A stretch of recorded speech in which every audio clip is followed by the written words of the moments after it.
It's called women's intuition. Oh, okay.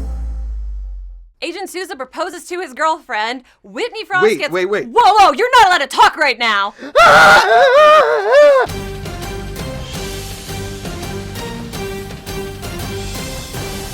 Hi, I'm Ashley Victoria Robinson, and this episode is brought to you by Majorspoilers.com, the comic book website where they love comics. They know that you do too. Go and check out Majorspoilers.com for the Agent Carter review show and all kinds of other goodness.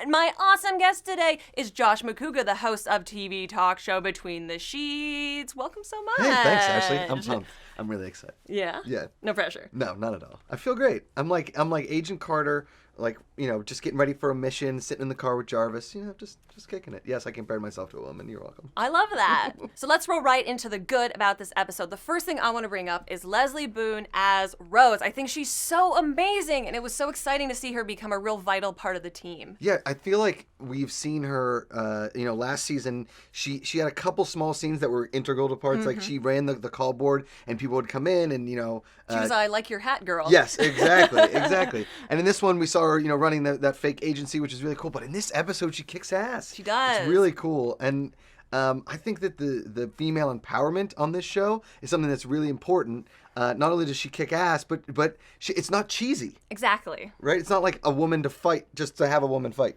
And not only is she tough, but she is the one who convinces Dr. Samberly, who... Yes. Josh knows personally. Maddie Bronger, what's up, buddy? She convinces him to do what they need him to do to get the mission underway, which is super, super cool. Right. And she's not exactly like this show hasn't really created her as a sex symbol up until now. Mm-hmm. But and you wouldn't necessarily consider her a traditional sex symbol, but she's sexy. She is. She has the coolest dress in the whole episode. Oh yeah, absolutely. She's like this is a weird comparison, but she's like Danny DeVito in Twins. Like you wouldn't necessarily think of Danny DeVito as like a sex symbol, but women love him in that movie. Exactly. And there's something about her in this one. I'm like, yeah, I believe it. Yeah, I'm totally down. Board. Yeah. And going more into the women empowerment thing, Peggy also had a really nice moment where we got to see her playing the sex symbol, but not wanting to be sexy, where she kept wiping Ray Weiss's memory over and over and over again, which I thought was a really great scene. When she flips from British accent to California Valley Girl, I love that.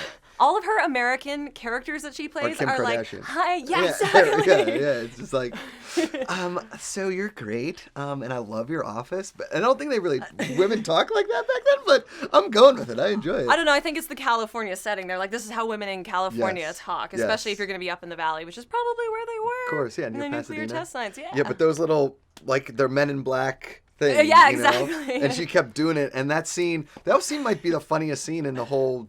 This season, at least. It also feels a little bit irresponsible because there's probably some serious brain damage by the end. She has a lot of brain damage in this episode. Man, she is cold-hearted with that thing. Anything else you want to bring up in our good section? I loved, I really thought that up until now, Dr. Wilkes has kind of just been like an ancillary character, but in this one we've started to learn what the dark matter is, the zero matter, and what he's actually going to be like, and how he's affecting Peggy now, and what that like the what's the woman that died? Jane Scott. Jane Scott. Jane Scott. Like how he gets there and realizes like that he can find her body. It's a cool thing how we're seeing how this matter is used. I really thought that they used him really well in this. Do you think we're going to get to the point where he's shooting it out of his hands like superhero?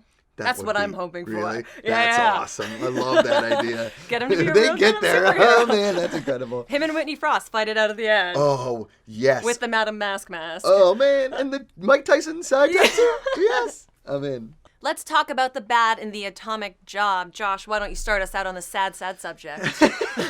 Yeah, I felt like that the scene with Ken Marino, who played the gangster Moretti or Mandetti or Manfredi, my man Freddie, was a waste. It was almost cartoonish. How I get that he's trying to show that he's a gangster and he's a bully and he's volatile and he's a little off balance and maybe has a chemical imbalance. I don't really know, but he beats the hell out of one of his henchmen, and it really had nothing to do with anything. He really didn't need to do it. That whole scene was kind of a waste. And if you're gonna bring Ken Marino into a show, use him well for more than just one scene. Yeah, I feel like it was trying to teach Whitney Frost like how like bad men and sneaky men behave, but it failed in that because when she had her scene with Peggy, you didn't see like any payoff from that. So it was just like, we have gangsters because it's Los Angeles. Blah. Yeah, like, oh, where's Mickey, whatever his name is. And further to that, I think that Whitney Frost getting more in charge of like the nonsense that they're going on with and what they're doing with Roxxon really kind of neuters,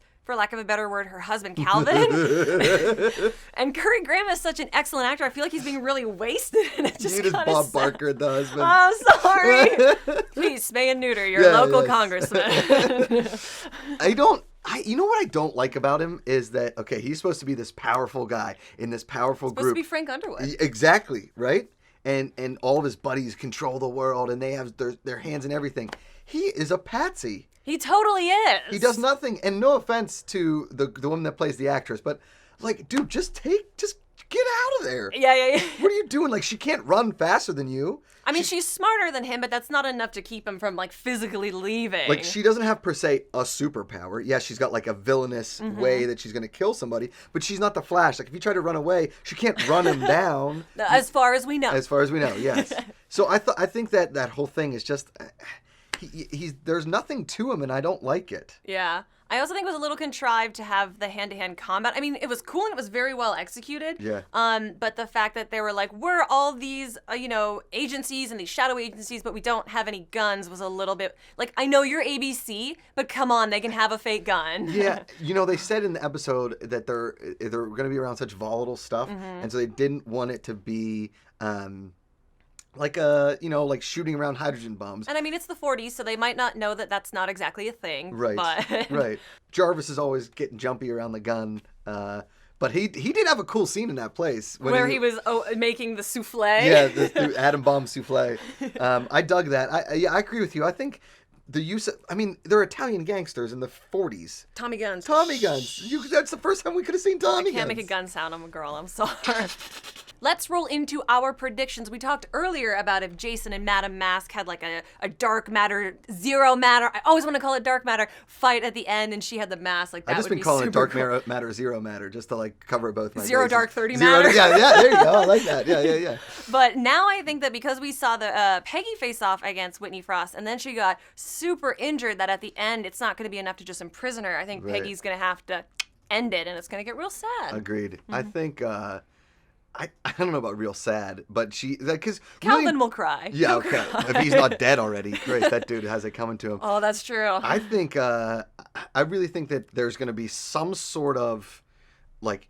I thought she was going to wake up Jane Scott. I honestly thought that like she was going to like yeah, and like Jane Scott was going to come alive from like her use of the dark matter, but the fact or the zero matter, whatever, call it zero matter, dark matter 30, that she was going to pull it out. But there's something. I think when Peggy got injured, when she got impaled by that rebar, and she got touched. She got here, but then she got touched on her arm for like a longer period of time. They were ready. Like she put something in there. Something's going to happen to Peggy. There's some dark matter in her, some zero matter in her. Do you think she could meet Jane Scott through the dark matter, like her essence or her spirit or something? That might be possible. I think that's who Jason's like fading off to go talk to. Right, He's like, girl, hit me up. Yeah. Jane Scott.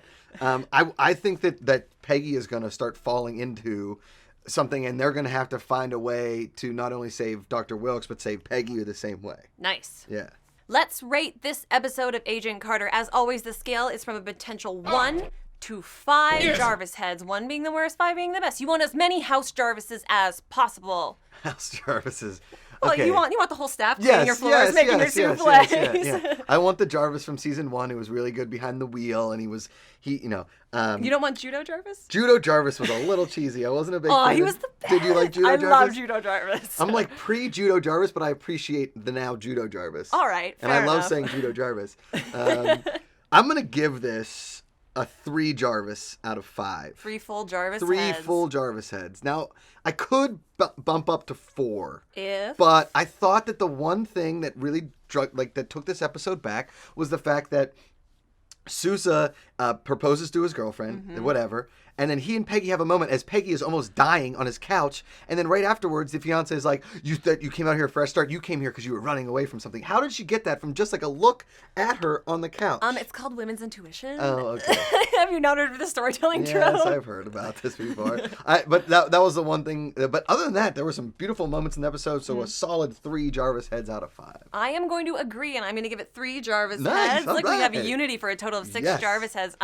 Mainly, I'm knocking it down for for that scene as well, but because I think the ending it didn't conclude very nicely for me. I know that it's an ongoing story, you're trying to stretch the narrative, but they tried to end on a cliffhanger, and I think that was not the right cliffhanger. Right. I felt like, oh crap, we still have 20 minutes left that we didn't get to see because this is a network show and can only run 50 minutes or 45 minutes long. What could have been cool is that, like, how to end it.